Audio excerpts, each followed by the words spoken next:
এবার জিহাদের দামামা বাজছে মুসলিম বিশ্বে। এতদিন আবাবিল পাখির অপেক্ষায় থাকা দেশগুলো এবার হয়তো বুঝতে পেরেছে জিহাদ ব্যতীত থামানো সম্ভব নয় রক্তক্ষেকো ইসরায়েলকে, বন্ধ করা সম্ভব নয় এই মৃত্যু মিছিল। আর তাই বিশ্বের সব মুসলিম এবং মুসলিম সংখ্যাগরিষ্ঠ দেশকে ইসরায়েলের বিরুদ্ধে জিহাদ করার আহ্বান জানিয়ে একটি বিরল ফতোয়া জারি করেছেন বেশ কয়েকজন বিশিষ্ট মুসলিম আলেম। আল্লাহ তাআলা স্বয়ং ইরশাদ করেছেন, তোমরা আল্লাহর পথে সংগ্রাম করো এবং জেনে রাখো আল্লাহ সর্বশ্রোতা এবং সর্বজ্ঞ। তবুও যেন ইসরায়েলের নৃশংসতায় চোখে কালো কাপড় বেঁধেছিল মুসলিম দেশগুলো।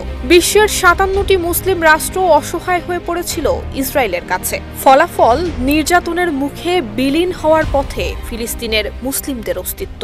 দেশ জুড়ে তোলপাড়, ওয়ালটন ফ্রিজ কিনে আপনিও হয়ে যেতে পারেন মিলেনিয়ার।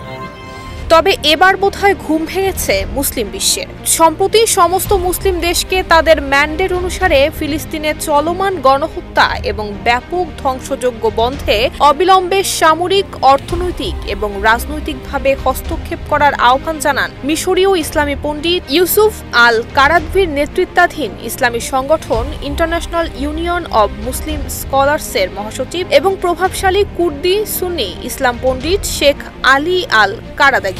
তিনি ইসরায়েলকে প্রতিহত করতে প্রায় ১৫ দফা ফরমান এবং ফতোয়া জারি করেছেন। আরও ৪০ জন ইসলামিক ব্যক্তিত্ব কারাদাঘির ফতোয়াকে সমর্থনও জানিয়েছেন।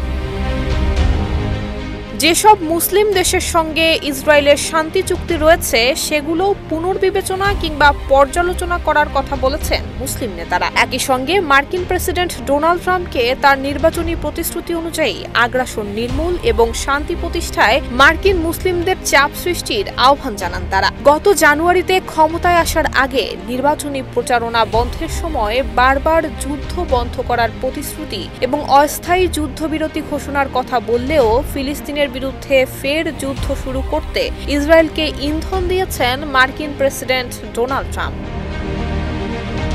নুসরাত জাহান মেহেক, ঢাকা পোস্ট।